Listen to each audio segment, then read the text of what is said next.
Hello guys, and welcome to another tutorial video. In this short tutorial video, I'll be showing you how to change currency in Kucoin.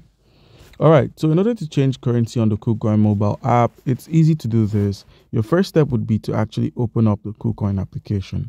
So with Kucoin opened up, make sure you have an account, and with your account verified and set up, the first step to changing your currency is click on the icon at the top left. Head to the settings icon that you find. So click on settings. Once on the settings menu, select the option that says currency. Click on currency, and now you can change your currency, that's your available balance, which would be shown, and any other currency that is reflected into your local currency. So alright guys, so once you've changed the currency to the currency which you use or you require, if you head to your assets and head to overview and perform a reload, you find that your currency has changed from the dollar, which is the default, into your local currency.